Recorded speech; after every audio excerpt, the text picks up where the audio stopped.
My name is Will, and this is my story. I work as a crime scene photographer. That's right. I take pictures of dead people for a living. Well, more accurately, I take pictures of the scenes where the people died, the aftermath. It's a strange job, one that most people would find disturbing, but it's one that I'm strangely good at. I have a detached sort of clinical way of looking at things. I can remain calm and still when others are panicking, and so I excel at my job. It's not all gruesome and dark, by the way. Most of the time we're called out to places where someone has died from natural causes or in accidents. Only rarely are we called to murder scenes. But when we are, we usually aren't allowed to take any pictures. The reason being that it's believed that taking photos of a crime scene somehow contaminates it. Taking photos of dead bodies also tends to upset the families of the victims.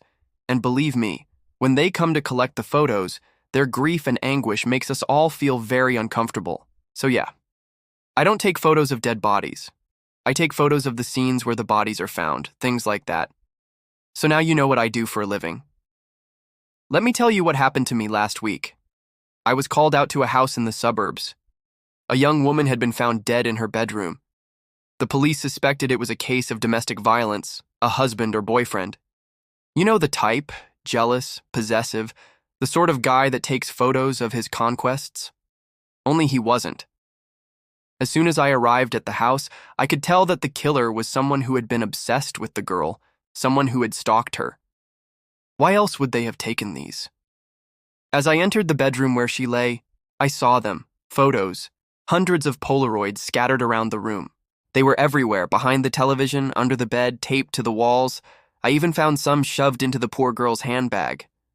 At first glance, I thought they were just photos of her, photos that he had taken of her, unaware that she was being stalked. But as I began to examine them more closely, I realized that that wasn't the case. Every single photo was of me.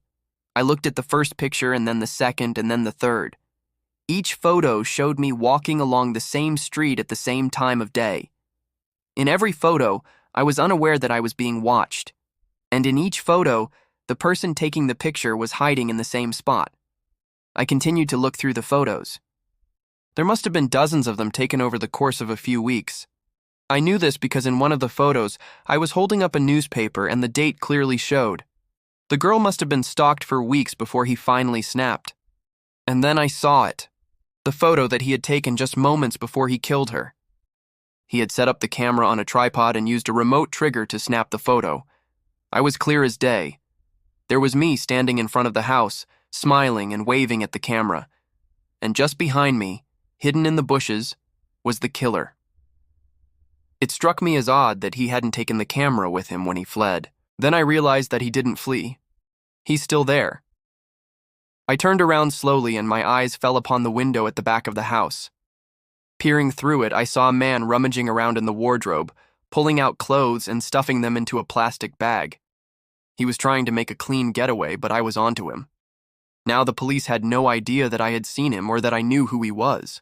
So when they got the call from the house a few hours later telling them that the photographer had found the killer, they were understandably confused.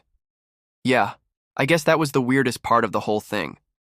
Normally, when I find something like that, I stay perfectly still and the police come in and arrest the guy. But in this instance, I got spooked.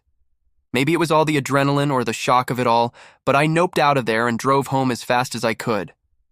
And that was weird because I never, ever go faster than the speed limit.